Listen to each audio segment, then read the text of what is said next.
mucho gusto estar con ustedes en esta preciosa mañana para poder seguir estudiando el libro del Apocalipsis. Qué privilegio tan grande poder compartir con ustedes la enseñanza de la palabra de Dios. Y antes de iniciar con nuestro estudio, vamos a tener un tiempo de alabanza, así que yo te quiero pedir que cierres los ojos ahí donde te encuentras. Vamos a orar y vamos a alabar el nombre del Señor. Padre, te damos gracias en esta mañana porque nos concedes el privilegio de estar aquí reunidos para escuchar tu palabra y para alabar tu nombre, Señor. Recibe la gloria, recibe la honra y te pedimos también que nos hables por medio de tu santa palabra, Señor. En el nombre de Jesús lo pedimos. Amén. Levanto mis manos, aunque no tenga fuerzas. Levanto mis manos, aunque tenga 1000 problemas. Levanto mis manos, aunque no tenga fuerzas. Levanto mis manos, aunque tenga 1000 problemas. Cuando levanto mis manos, comienzo a sentir una unción que me hace cantar. Cuando levanto mis manos, comienzo a sentir el fuego. Cuando levanto mis manos, mis cargas se van. Nuevas fuerzas tú me das. Todo esto es posible, todo esto es posible cuando levanto mis manos. Levanta tus manos ahí donde estás. Levanto mis manos, aunque no tenga fuerza. Levanto mis manos, aunque tenga 1000 problemas. Cuando levanto mis manos, comienzo a sentir una unción que me hace cantar. Cuando levanto mis manos, comienzo a sentir el fuego. Cuando levanto mis manos, mis cargas se van. Nuevas fuerzas tú me das. Todo esto es posible, todo esto es posible cuando levanto mis manos. Todo esto es posible, todo esto es posible cuando levanto mis manos. Todo esto es posible, todo esto es posible cuando levanto mis manos.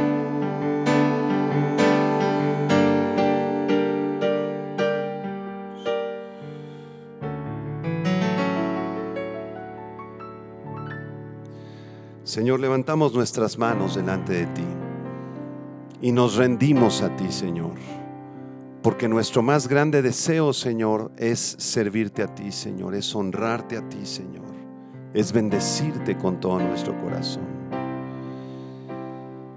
Señor, es mi deseo honrarte a ti. Con mi corazón te alabaré.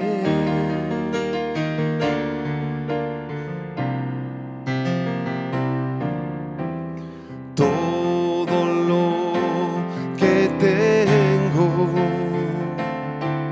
te exalta a ti. Todo lo que adoro es en ti.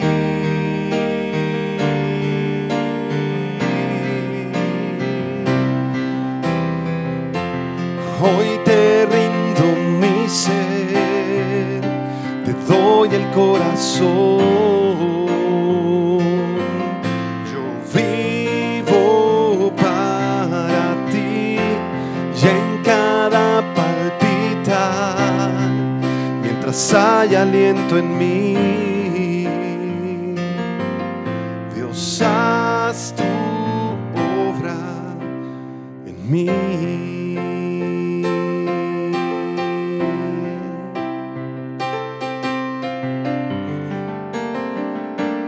Haz tu obra en nosotros, Señor.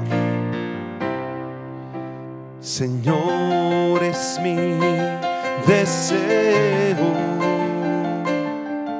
honrarte a ti. Con mi corazón te alabaré.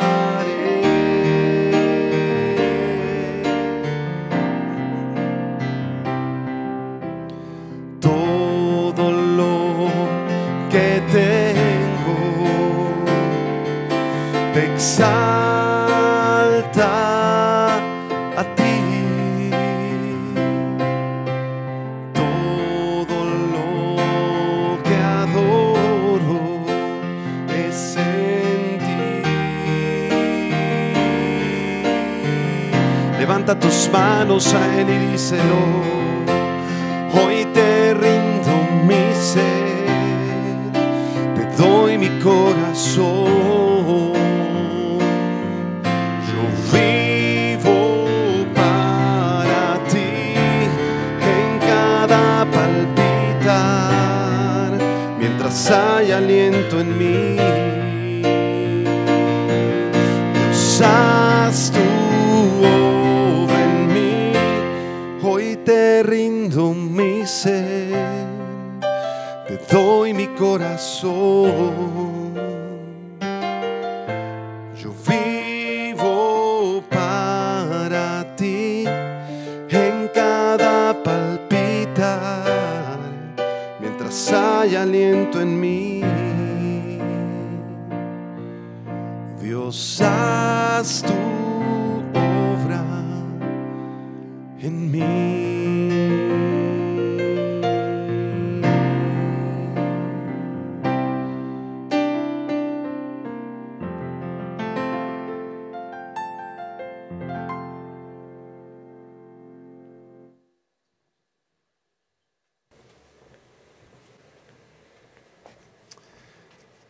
Muy bien, pues es un gusto estar aquí con todos ustedes que nos siguen a través de las redes sociales, de Facebook, de YouTube y de Instagram.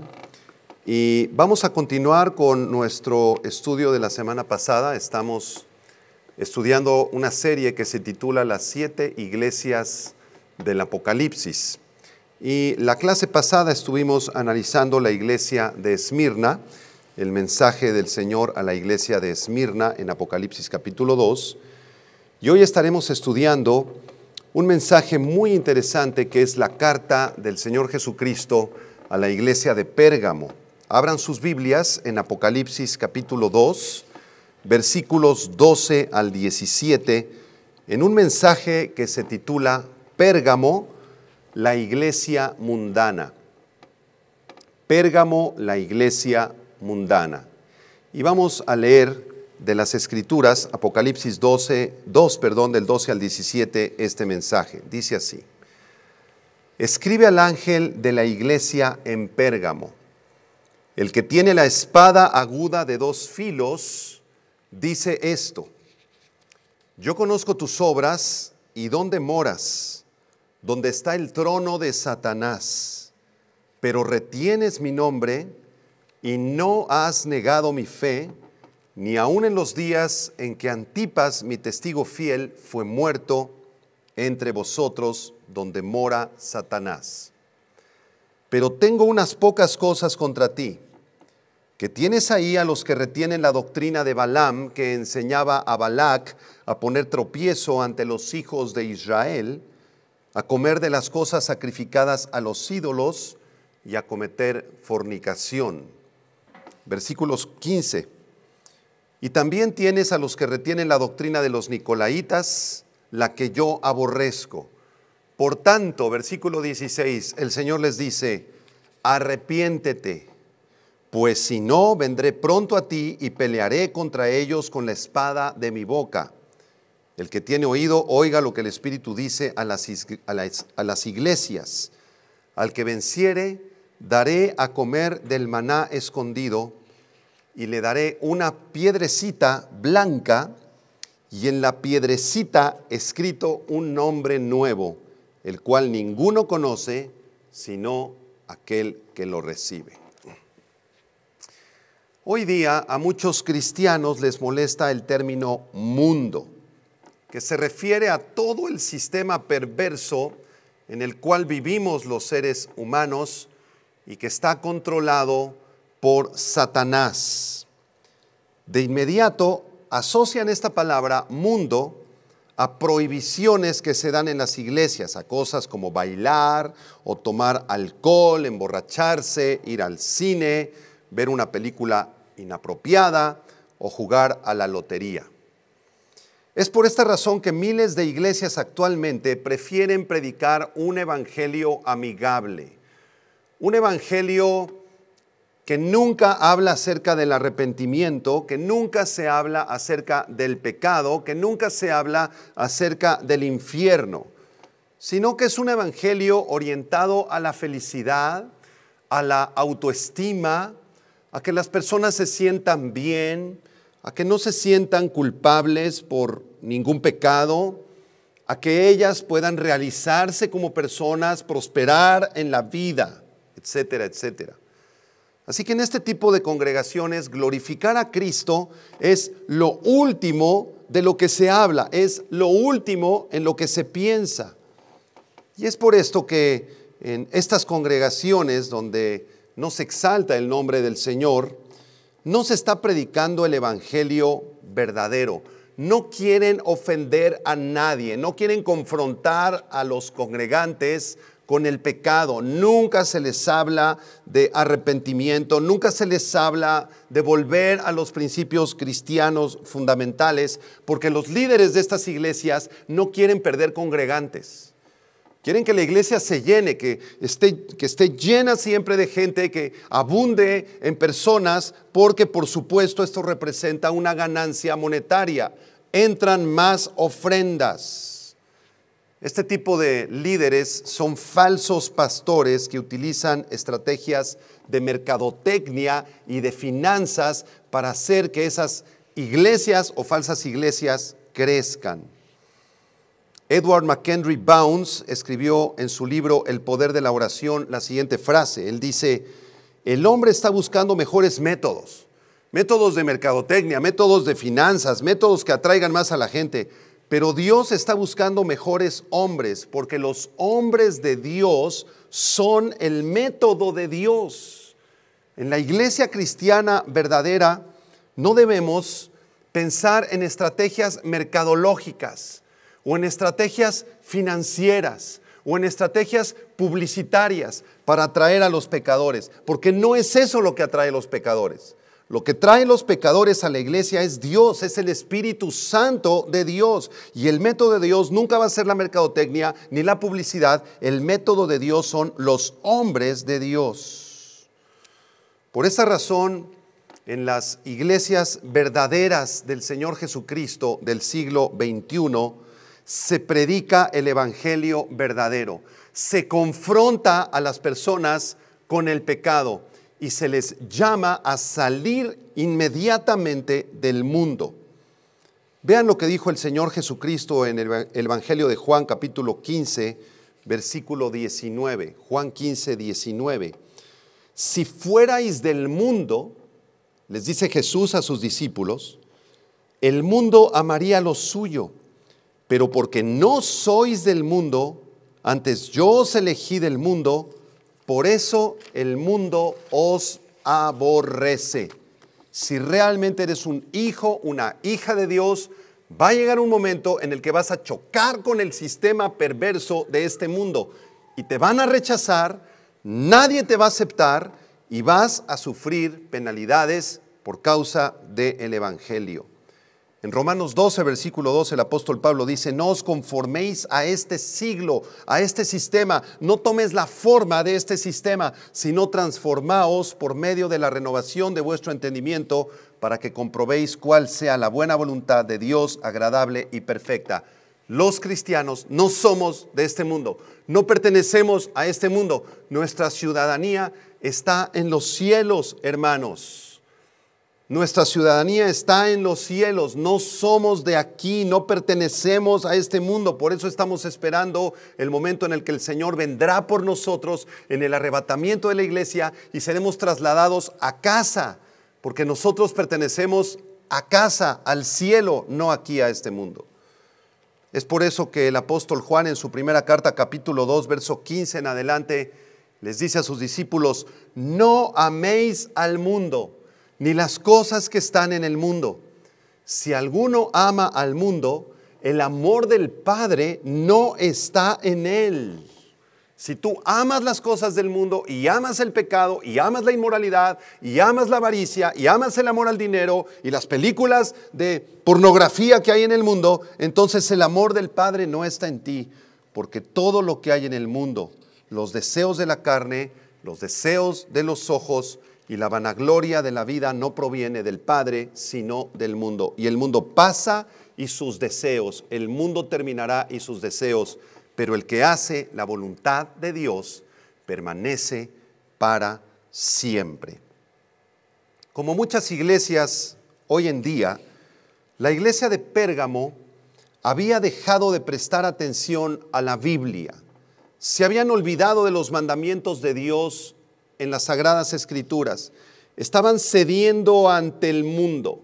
Estaban dejando que el mundo contaminara la iglesia. Habían permitido que cierto grupo de personas entraran a la iglesia con falsas doctrinas o en pecado y consintieron a estas personas. Dejaron que esas personas siguieran ahí congregándose, nunca las exhortaron, nunca las disciplinaron, nunca las confrontaron con su pecado y por eso la iglesia de Pérgamo lamentablemente cedió las convicciones espirituales bíblicas con las falsas enseñanzas del mundo. Vamos a estudiar a continuación algunas características de la iglesia de Pérgamo, específicamente 7 características de esta carta a la iglesia de Pérgamo. Vamos a analizar quién fue el escritor, cómo se fundó esta iglesia, en qué ciudad estaba fundada, las características de la ciudad de Pérgamo, el elogio que el Señor les da, el reproche que les da. Al final también les da un mandato y una promesa. Así que en primer lugar vamos a analizar quién fue el escritor de esta carta. Regresamos a Apocalipsis 2, versículo 12. Dice así, escribe al ángel de la iglesia en Pérgamo. Recuerden que la palabra ángel, angelos, se refiere a un mensajero. Y aquí no está hablando de un ser espiritual, de un ser celestial, sino que se refiere a los pastores o líderes de cada una de las congregaciones. Entonces el versículo 12 está refiriéndose al pastor de la iglesia en Pérgamo. Escríbele al líder, al ángel, al pastor de la iglesia en Pérgamo. El que tiene la espada aguda de 2 filos, dice esto. El autor de esta carta es el que tiene la espada aguda de 2 filos. Y en el capítulo 1 de Apocalipsis, Juan tuvo una visión del Señor Jesucristo. En el versículo 16, Juan, viendo al Señor Jesucristo, lo describe de la siguiente manera.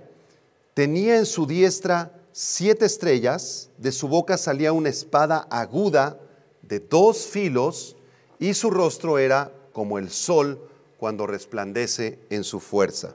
Así que el autor de esta carta es, sin duda alguna, el Señor Jesucristo.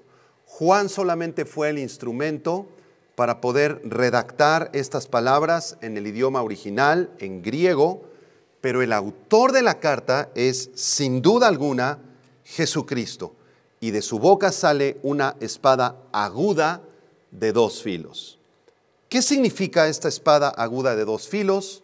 El autor de Hebreos nos lo explica claramente. En Hebreos capítulo 4, versículo 12, se nos dan las características de esta espada. Dice Hebreos 4:12, porque la palabra de Dios es viva y eficaz, y más cortante que toda espada de 2 filos, y penetra hasta partir el alma y el espíritu, las coyunturas y los tuétanos, y discierne los pensamientos y las intenciones del corazón. Así que esta espada de 2 filos es la palabra de Dios. La palabra de Dios tiene un poder cortante que discierne los pensamientos y las intenciones del corazón humano. La palabra de Dios, además, tiene 2 filos porque produce 2 efectos en el corazón humano. Produce, en primer lugar, el efecto en los corazones de aquellos que la aceptan, que la reciben, que la obedecen, que la aman, que la predican y que obtienen salvación por medio de ella. Pero también produce el efecto negativo en aquellos que la rechazan, aquellos que no la creen, aquellos que la hacen a un lado. Por eso es una espada de 2 filos. El notable predicador inglés Charles Spurgeon escribió acerca de esta espada de 2 filos las siguientes palabras. Una espada con 2 filos, dice Spurgeon, corta en un sentido y en el otro también. La palabra de Dios tiene filo por todos lados. Es viva por donde se le mire, y cada parte de ella puede cortar la conciencia y herir el corazón. Debes depender de ella. Ningún versículo de la Biblia es superfluo, dice Spurgeon. Ningún capítulo de la Biblia es inútil. Así que el Señor Jesucristo, con su espada de 2 filos saliendo de su boca, que representa la palabra de Dios, había confrontado a la iglesia de Pérgamo. Y esta iglesia, lamentablemente, tenía que darse cuenta de que existía pecado dentro de sus propias filas. A la iglesia de Pérgamo le corresponde un tiempo en la historia del cristianismo.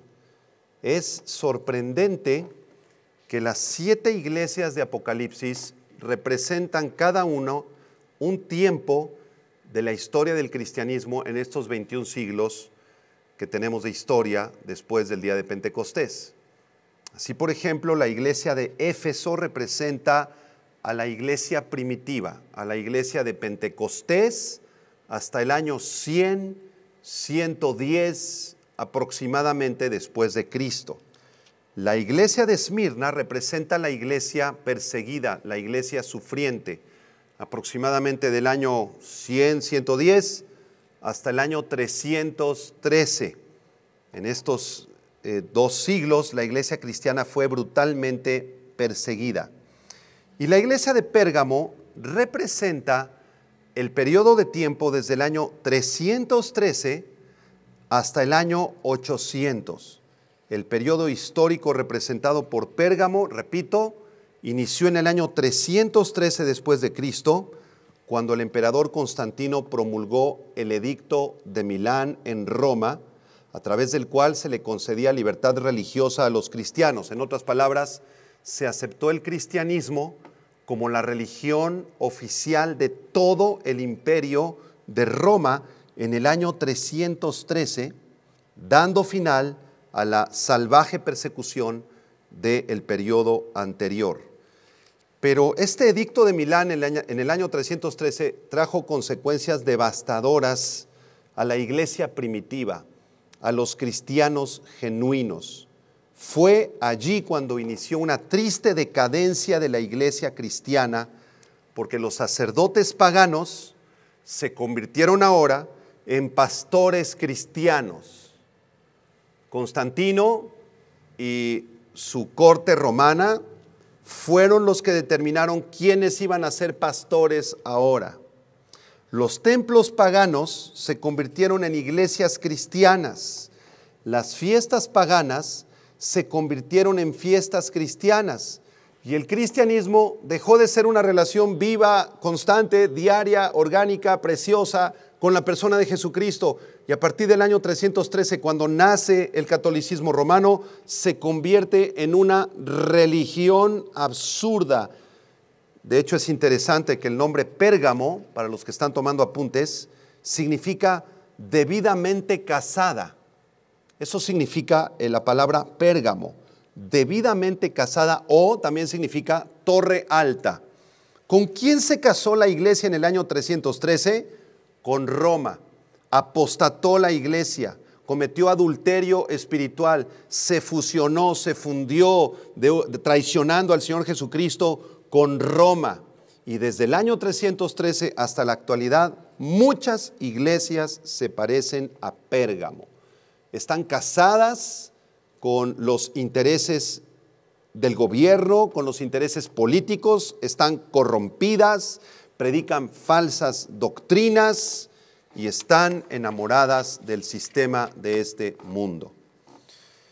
En segundo lugar, vamos a comentar un poco acerca de la iglesia de Pérgamo, porque según Hechos 16, versículo 7 y versículo 8, el apóstol Pablo pasó por una región llamada Misia. Misia es la región en la que estaba situada justamente la iglesia de Pérgamo. Y esto ocurrió durante el segundo viaje misionero de Pablo. Sin embargo, no se menciona en ningún versículo del libro de los Hechos que Pablo hubiera fundado la iglesia de Pérgamo. Entonces, lo más probable es que esta iglesia fuera fundada durante el ministerio del apóstol Pablo, durante su segundo o tercer viaje misionero, pero no por Pablo, sino tal vez por sus asociados, por Priscila y Aquila, que ustedes recordarán fundaron la iglesia de Éfeso junto con el gran predicador Apolos. Así que fueron algunos de los asociados o los discípulos de Priscila y Aquila o algunos discípulos de Apolo posiblemente que viajaron a Pérgamo, que se encontraba a más de 1,600 kilómetros de Éfeso, estaban bastante retirados.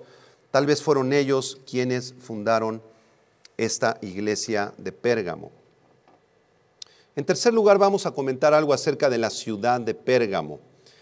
Pérgamo, como ya lo mencioné, se encontraba a unos 1,600 kilómetros al norte de Éfeso, con Esmirna ubicada casi a la mitad del camino entre las dos. Entonces estaba Éfeso, viajabas al norte, llegabas al puerto de Esmirna, que estaba más o menos a unos 800 kilómetros al norte de Éfeso, y tenías que viajar otros 800 kilómetros para llegar a la ciudad de Pérgamo.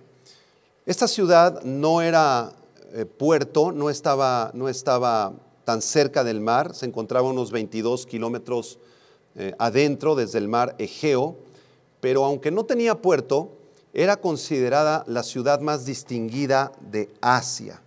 Desde el año 133 a.C. hasta los tiempos que fue escrita esta carta, Pérgamo había cedido su gobierno a Roma y daban culto, desde luego, al emperador romano. Es interesante que en esta ciudad de Pérgamo se construyó una biblioteca extraordinaria, con más de 200,000 libros, ahí en Pérgamo. Era la segunda biblioteca más importante del mundo en aquellos años. La número 1, la más importante, se encontraba en Alejandría, en Egipto, que más adelante fue quemada, Pero estas dos bibliotecas, la de Alejandría y la de Pérgamo, eran las más sobresalientes de la época. De tal manera que según una historia, se dice que el rey de Pérgamo en el tercer siglo antes de Cristo mandó traer al bibliotecario de la biblioteca de Alejandría para que se hiciera cargo de la biblioteca de Pérgamo. Pero desgraciadamente el gobernador de Egipto se enteró del plan de este gobernador de Pérgamo y le prohibió la salida al bibliotecario y en desquite prohibió que se siguiera exportando papiro a Pérgamo, porque desde Egipto se mandaban papiros a Pérgamo y en esos papiros es que se escribían los libros en aquel tiempo. Entonces Pérgamo se quedó sin papiros como una venganza del rey de Egipto al impedirle al bibliotecario que viajara a Pérgamo. Entonces Pérgamo tuvo que desarrollar su propio sistema de escritura y de ahí vienen los famosos pergaminos. La palabra pergamino proviene justamente de la palabra Pérgamo, porque fueron inventados o fueron desarrollados justamente aquí en Pérgamo. Y a través de estos pergaminos o vitelas, que eran pieles de animales tratados, se pudieron seguir desarrollando o escribiendo los libros y haciendo más grande la librería de Pérgamo. También en Pérgamo se adoraban a los famosos dioses griegos y romanos. Habían al menos 3 templos gigantescos en la ciudad de Pérgamo. El primero era el templo de Atenea, la diosa de la guerra, de la civilización y de la sabiduría. El segundo templo era el templo de Esculapio, dios de la medicina. Y el tercero era el templo de Dionisio, dios de la fertilidad y del vino. Desde luego que también existían otros templos más en honor a los emperadores romanos. Se habían construido templos a Augusto César, a Trajano y a Septimio Severo, que habían sido emperadores romanos de la antigüedad. Entonces tú podías escoger a qué templo ibas, si ibas al templo de Esculapio para ser sanado, si te encontrabas enfermo, o al templo de Atenea, la diosa de la guerra, o si querías adorar a Augusto, o a Trajano, o a Septimio Severo. Habían muchos templos paganos en la ciudad de Pérgamo. Vamos a estudiar en cuarto lugar el elogio que les da el Señor Jesucristo, Apocalipsis 2, versículo 13. Vean la felicitación o el elogio que le da el Señor Jesús a los hermanos de esta iglesia. Yo conozco tus obras y dónde moras, donde está el trono de Satanás, pero retienes mi nombre y no has negado mi fe, ni aun en los días en que Antipas, mi testigo fiel, fue muerto entre vosotros, donde mora Satanás. A pesar de las circunstancias tan adversas, el ambiente tan complicado en el que vivían los hermanos en Pérgamo, ellos habían permanecido fieles a Cristo cuando se fundó la iglesia. No negaron la fe cristiana. Hubo persecución hacia ellos, desde luego, pero ellos retuvieron el nombre del Señor Jesucristo, a pesar que vivían en una ciudad tremendamente idólatra. Y el Señor dice, ¿dónde está el trono de Satanás? Versículo 13. Esta ciudad de Pérgamo se identifica con el trono de Satanás. ¿Por qué razón? ¿Por qué razón? Bueno, existen 3 sugerencias acerca de lo que significa el trono de Satanás.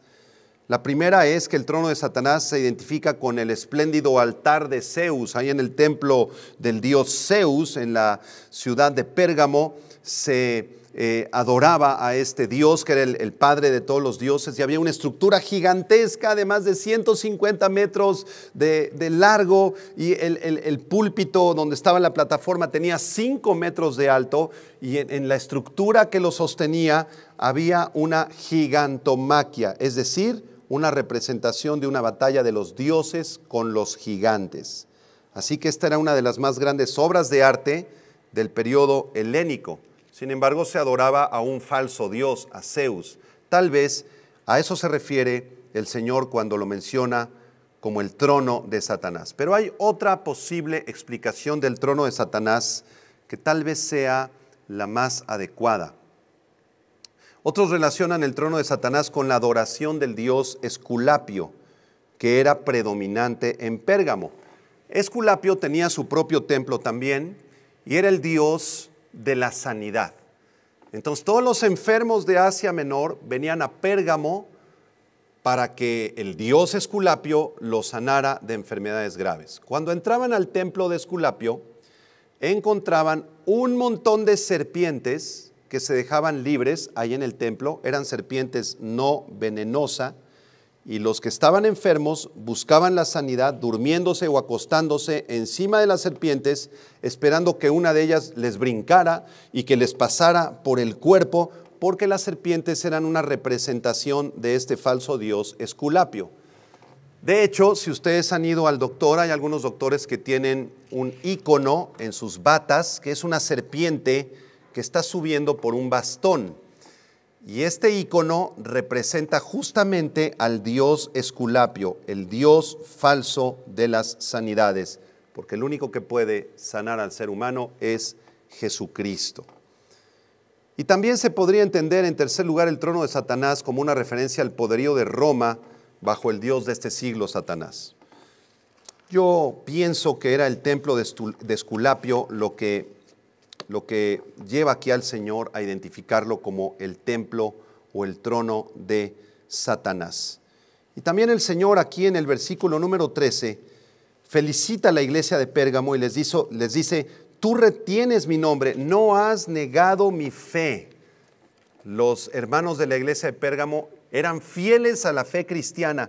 Y dice el verso 13, ni aun en los días en que Antipas, mi testigo fiel, fue muerto entre vosotros, donde mora Satanás. ¿Quién es este misterioso personaje Antipas? Bueno, aquí se describe como un testigo fiel que fue muerto en la iglesia de Pérgamo.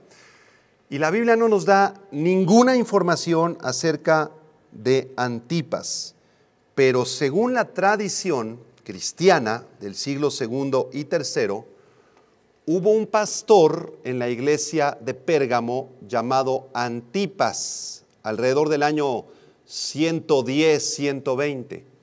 La tradición nos informa que él fue discípulo del apóstol Juan, el autor del libro de Apocalipsis.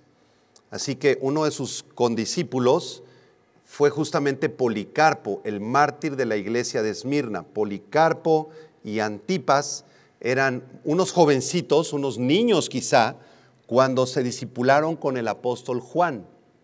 Policarpo terminó siendo pastor en la iglesia de Esmirna y Antipas fue el pastor en la iglesia de Pérgamo.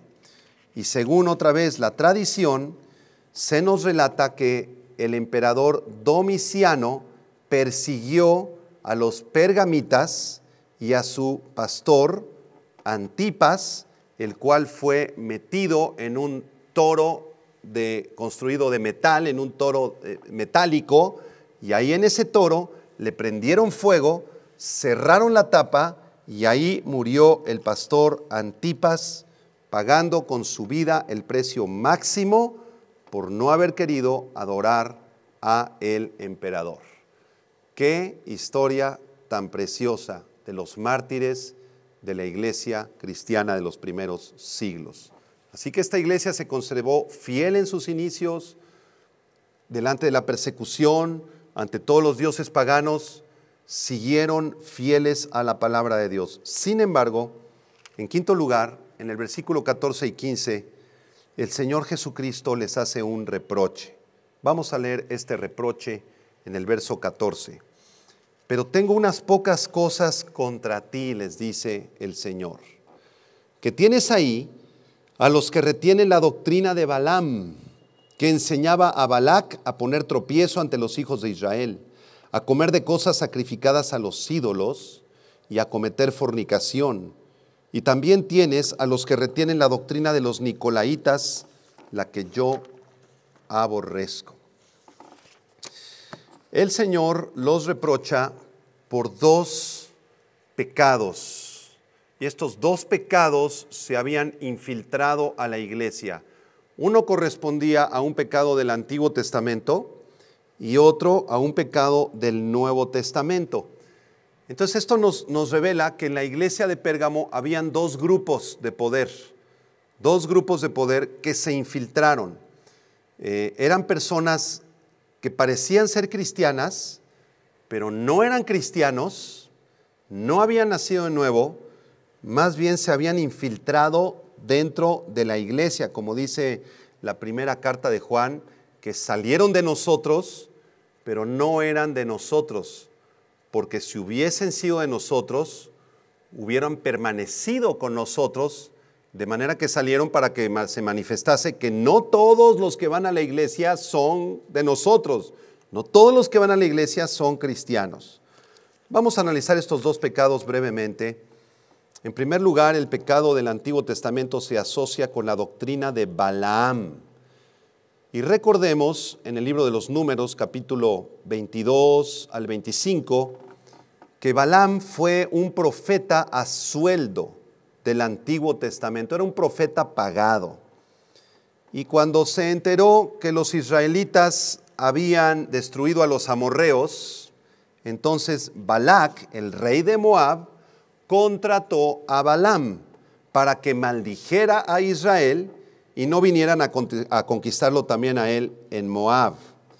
Entonces, Balac le paga a Balaam un sueldo para que vaya y maldiga a Israel. Sin embargo, Balaam no puede maldecir a Israel, se atraviesan varios acontecimientos, varios sucesos que le impiden maldecir a Israel, ¿sí? Entonces, como no pudo maldecir a los israelitas, decidió corromperlos, enseñando a Balac a poner tropiezo ante los hijos de Israel. Entonces, regresó el profeta Balaam, convence a Balac para que él ponga tropiezo a los hijos de Israel. ¿Y cuál fue este tropiezo?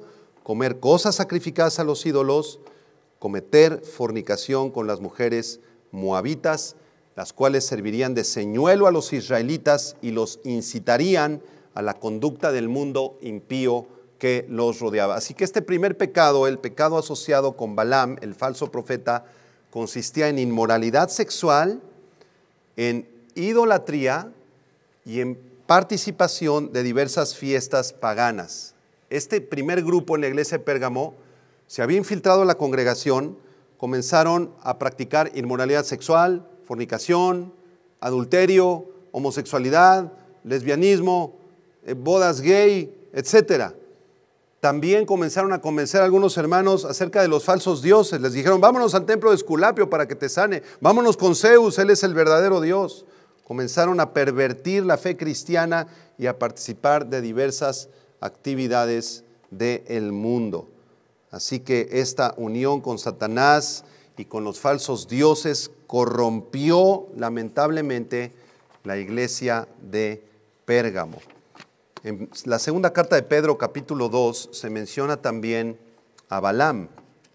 Segunda de Pedro, capítulo 2, versículo 15 y 16, dice aquí el apóstol Pedro, han dejado el camino recto y se han extraviado siguiendo el camino de Balaam, hijo de Beor, el cual amó el premio de la maldad y fue reprendido por su iniquidad, pues una muda bestia de carga, hablando con voz de hombre, refrenó la locura del profeta. En una ocasión, una bestia de carga aparece ahí a Balaam y le habla al profeta, abre su boca y comienza a reprenderlo por su locura. Así que la iglesia de Pérgamo lamentablemente se unió en yugo desigual con los incrédulos, comenzaron a celebrar fiestas del mundo, comenzaron a aceptar la idolatría del mundo, comenzaron a pervertirse con falsas doctrinas, comenzaron a practicar la inmoralidad sexual y los pastores y los líderes de la iglesia nunca los exhortaron, nunca les hablaron del evangelio, nunca los llevaron al arrepentimiento genuino. Vean lo que dice el apóstol Pablo en la segunda carta a los Corintios, capítulo 6, segunda Corintios, capítulo 6, versículo 14 al 17. El apóstol Pablo dice, no os unáis en yugo desigual con los incrédulos, porque ¿qué compañerismo tiene la justicia con la injusticia? ¿Y qué comunión la luz con las tinieblas? ¿Y qué concordia Cristo con Belial? ¿O qué parte del creyente con el incrédulo? ¿Y qué acuerdo hay entre el templo de Dios y los ídolos? Porque vosotros sois el templo del Dios viviente, como Dios dijo, habitaré y andaré entre ellos, y seré su Dios, y ellos serán mi pueblo. Por lo cual, dice Pablo en el verso 17, salid de en medio de ellos, y apartaos, dice el Señor, y no toquéis lo inmundo, y yo os recibiré. Lamentablemente, hay muchas iglesias y muchos hermanos o supuestos hermanos que se parecen a la iglesia de Pérgamo. Siguen las enseñanzas de Balaam. Hay muchos cristianos que tienen un pie en la iglesia y vienes a la congregación y cantas amén, gloria a Dios el domingo, pero el lunes te comportas como el peor de los pecadores, como el anticristo. Hay hermanos cristianos o supuestos hermanos cristianos que leen de vez en cuando la Biblia, pero participan de fiestas paganas, de borracheras, de drogas, de chistes obscenos, de fiestas mundanas, y creen que no hay ningún problema, que el Señor los va a perdonar, que el Señor es bueno y misericordioso, que no hay ninguna situación con Dios, ningún problema con Dios.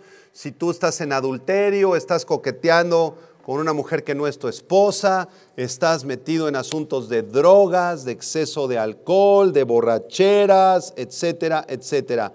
Yo quiero decirte que nadie se va a burlar de Dios, nunca.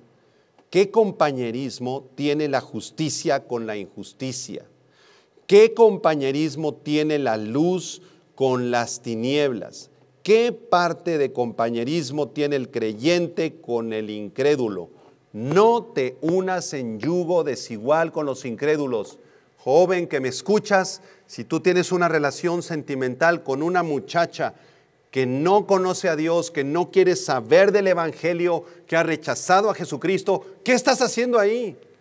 Termina esa relación. Aunque te duela el corazón, aunque te destruya por dentro tu relación, ¿verdad?, que tenías con ella amorosa, eso vale más la pena que traicionar al Señor Jesucristo. Si tú tienes una relación comercial, te metiste en un negocio con una persona que no es cristiana, ese negocio va a acabar mal. Y si realmente tú eres cristiano, debes cancelar ese negocio. Tienes que salir huyendo de ahí, como lo leímos en la segunda de Pedro 2, versículo 15 y 16, y luego en 2 Corintios 6, 17, salgan de ahí, salgan en medio de ellos, apártense, dice el Señor, no toques lo inmundo, y entonces yo te recibiré. En Santiago 4, versículo 4, dice Santiago, oh almas adúlteras, ¿no sabéis que la amistad del mundo es enemistad contra Dios? Cualquiera pues que quiera ser amigo del mundo se constituye en enemigo de Dios. Si tú quieres ser amigo del mundo y amigo de los chistes obscenos y amigo de las fiestas paganas y amigo de la inmoralidad, entonces tú eres enemigo de Dios. El segundo pecado que se revela aquí a la iglesia de Pérgamo es un pecado que tenía que ver con un hecho del Nuevo Testamento. Dice aquí la Escritura en Apocalipsis 2, versículo 15, también tienes a los que retienen la doctrina de los Nicolaitas, la que yo aborrezco. Había otro grupo de poder en la iglesia de Pérgamo que tenían la doctrina de los Nicolaitas. ¿Y en qué consistía esta doctrina? Bueno, algunos piensan que los Nicolaitas nacieron con Nicolás. Nicolás se menciona en Hechos capítulo 6, era uno de los 7 hombres escogidos para encargarse de la distribución de los alimentos, y este Nicolás de alguna manera apostató, se apartó de la iglesia, comenzó a practicar falsas doctrinas, idolatría e inmoralidad. Entonces la mayoría de los creyentes en Pérgamo pertenecían a uno o a otro de estos dos grupos, o participaban de la doctrina de Balaam o de los Nicolaitas. Por esto el Señor les da un mandato en el versículo 16. La sexta parte de nuestro estudio es el mandato que les hace el Señor Jesucristo. Vean Apocalipsis 2:16, dice, por tanto, les dice Jesús, arrepiéntete, por tanto, arrepiéntete, pues si no, vendré a ti pronto y pelearé contra ellos con la espada de mi boca, que es la palabra de Dios, la espada de dos filos.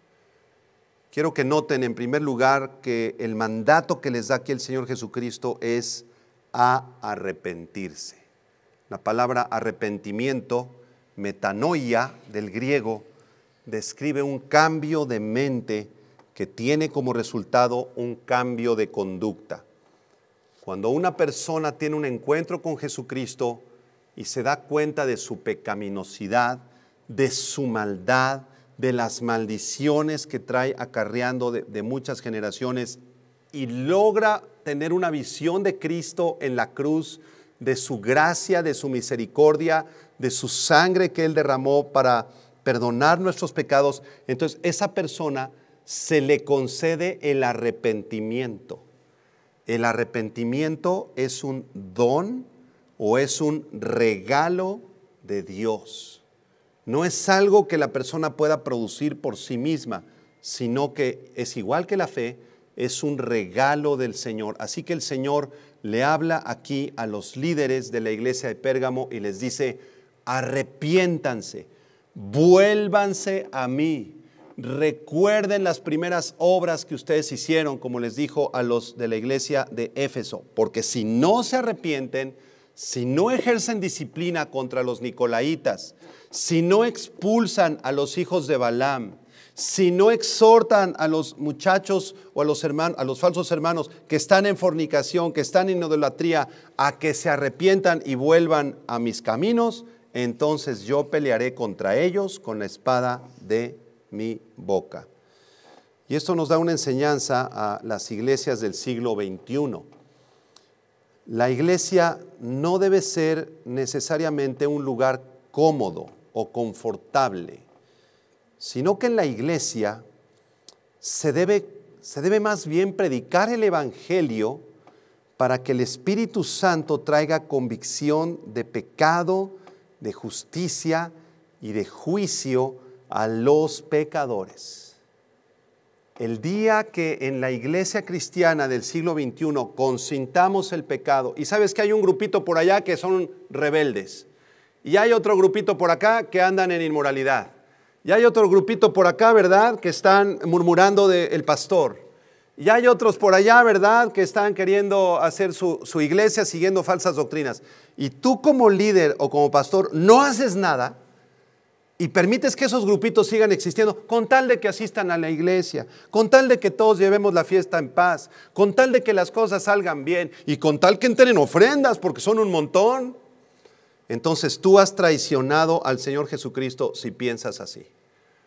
En una verdadera iglesia cristiana se confronta a las personas con el pecado, principalmente a los incrédulos. Si entran personas que no conocen a Cristo y se sienten cómodos en tu iglesia y están a todo dar y siempre les hablamos de la felicidad, de la autoestima, de que Dios los ama, de que no hay ningún problema, entonces estamos haciendo algo mal, nos parecemos a Pérgamo, porque una de las misiones más grandes de la iglesia es llevar a los pecadores a sentirse culpables de sus pecados para que puedan arrepentirse. Debemos compartir el evangelio de forma amable, amorosa y gentil, pero debemos ser firmes al compartir el evangelio de la gracia de Dios. Así que ese es el mandato que les hace el Señor Jesucristo a la iglesia de Pérgamo hace 2000 años y es el mandato que nos da también a nosotros. Y terminamos en séptimo y último lugar con la promesa que les hace el Señor a los líderes y a los congregantes fieles de la iglesia de Pérgamo. Apocalipsis 2, versículo 17, dice así: El que tiene oído, oiga lo que el Espíritu dice a las iglesias. Subraya ahí en tu Biblia la palabra iglesias, está en plural, no es a la iglesia, es a las iglesias. Y esto se refiere a las 7 iglesias de Asia Menor, de Turquía, pero también se refiere a todas las iglesias fieles a lo largo de 21 siglos de historia, pero también se refiere a las iglesias modernas cristianas, como la que tal vez tú asistes. Y esta es la promesa que el Señor les da. Al que venciere, daré a comer del maná escondido y le daré una piedrecita blanca y en la piedrecita escrito un nombre nuevo, el cual ninguno conoce, sino aquel que lo recibe. Esta es una promesa para los vencedores. Subraya ahí en tu Biblia, al que venciere. No es para todos, es para los vencedores. ¿Y quién es un vencedor de acuerdo a la palabra de Dios? Un vencedor es alguien que conoce a Jesucristo y que lo sigue como Señor y Salvador. En 1 de Juan capítulo 5, versículo 4 y versículo 5, se nos describe quién es un vencedor. Dice, porque todo lo que es nacido de Dios vence al mundo. Y esta es la victoria que ha vencido al mundo, nuestra fe. ¿Quién es el que vence al mundo? Sino el que cree que Jesús es el Hijo de Dios. ¿Quién es un vencedor a los ojos de Dios? Es una persona que ha depositado su fe, su confianza, su esperanza en el Señor Jesucristo. Es un verdadero cristiano. Así que esta promesa es para los fieles creyentes de la iglesia de Pérgamo, pero también para todos los cristianos de 21 siglos de historia, y también es para ti si realmente tú amas al Señor Jesucristo. Y esta promesa, para terminar, consiste en tres componentes. Vean el versículo 17. En primer lugar, el Señor promete darles a los vencedores a comer del maná escondido, dice aquí. El maná, recordemos, era un pan con sabor a miel, con el que Dios alimentó a los israelitas durante sus años de vagar por el desierto, de acuerdo al libro del Éxodo capítulo 16. Entonces, este era el maná en el Antiguo Testamento. Pero no se refiere a ese maná esta promesa, porque aquí es un maná un poco distinto. Aquí se refiere al maná escondido. Este maná escondido representa, sin duda alguna, al Señor Jesucristo. Él es el maná que descendió del cielo. Él es el pan que descendió del cielo. Juan 6, 48 al 51. Así que el maná escondido representa o simboliza todas las bendiciones y todos los regalos que tenemos los cristianos en Cristo Jesús. Si tú eres un vencedor y conoces a Cristo, el Señor te dará del maná escondido. En segundo lugar, el Señor les promete a los cristianos fieles darles una piedrecita blanca, y esto es un misterio. Hay 3 posibles interpretaciones de esta piedrecita blanca.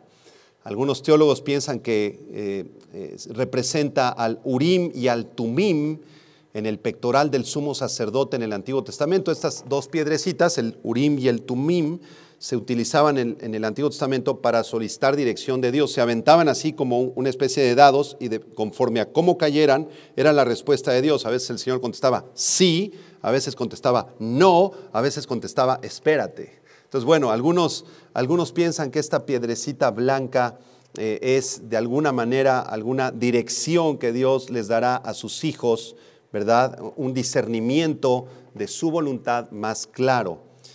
Pero otros identifican esta piedrecita blanca con un diamante, que es la más preciosa de las perlas, simbolizando el precioso regalo de la vida eterna. En realidad no es una piedrecita, sino que es una cosa simbólica que representa la vida eterna. Sin embargo, en el contexto de Apocalipsis y el tiempo del apóstol Juan, creo que la tercera interpretación es la más adecuada.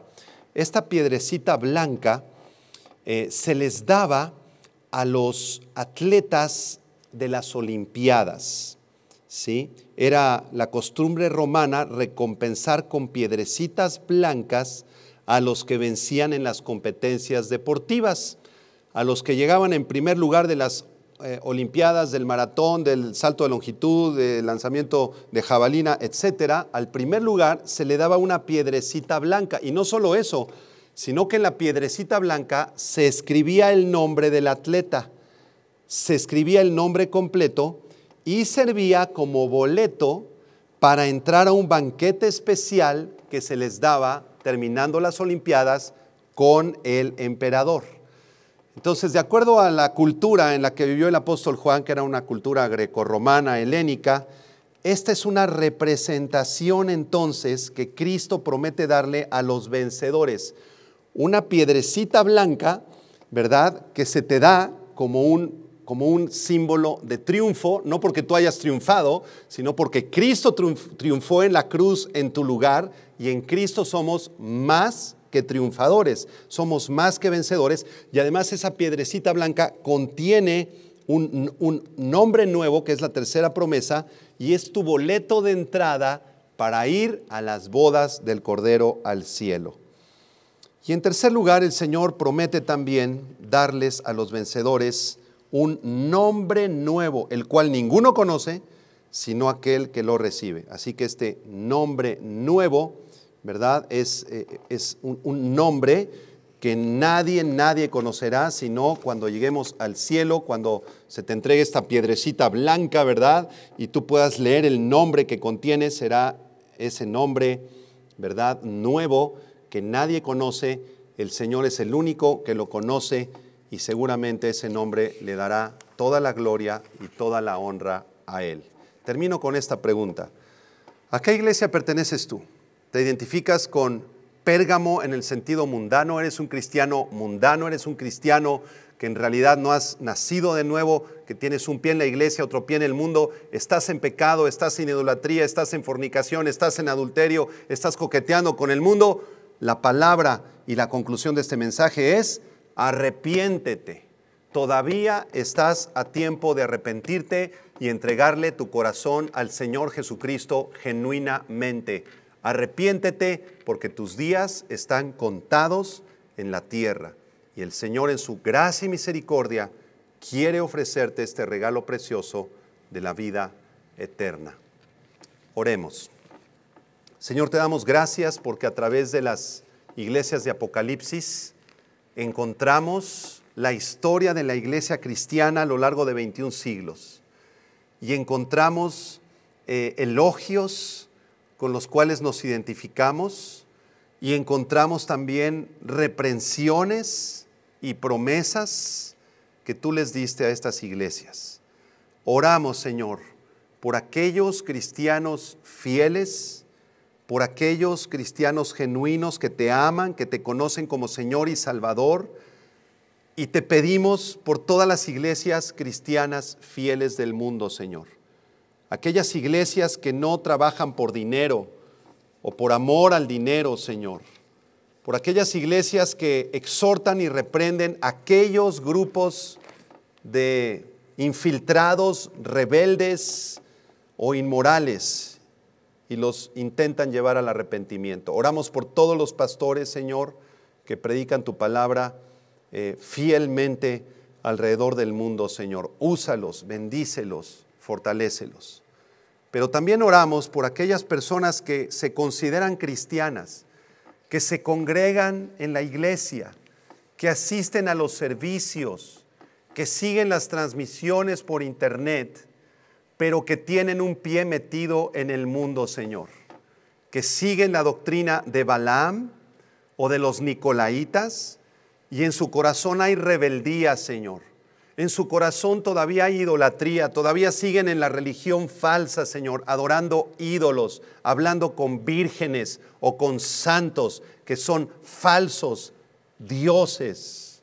Señor, háblales a ellos también, Señor, y llévalos a un arrepentimiento genuino en sus corazones, Padre. Pedimos todo esto y te damos las gracias en el nombre de tu Hijo Jesucristo. Amén. Que Dios les bendiga, hermanos, y muchas gracias por escuchar. Vida Nueva para el Mundo se sostiene y propaga el mensaje de salvación de Jesucristo. Gracias a Dios, provee recursos para crear una comunidad y organización sana. Llevemos juntos el Evangelio de Jesucristo al mundo entero. Realizamos eventos, seminarios, congresos y diferentes programas para dar a conocer el mensaje de salvación y el poder de nuestro Señor, transformando y edificando vidas de mujeres, hombres, niños alrededor del mundo. ¿Qué pasa cuando decides hacer tu donativo? Aunque no puedas llevar la palabra personalmente a todo el mundo, de esta forma lo estás haciendo. Con tus donativos o aportaciones, estás sembrando y formando parte de lo que Dios está haciendo en su obra. Estás ayudando a traer luz a la oscuridad, paz al conflicto y esperanza a los que no tienen ninguna. Dona desde México.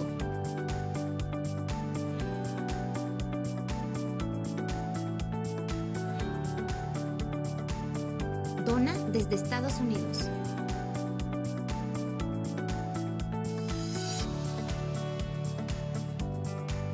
Para el resto de donaciones de otras partes del mundo, www.vidanuevaparelmundo.org.mx/dona.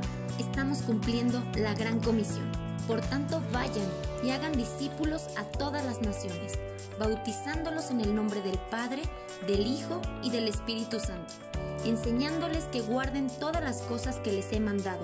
Y he aquí que yo estoy con ustedes todos los días hasta el fin del mundo.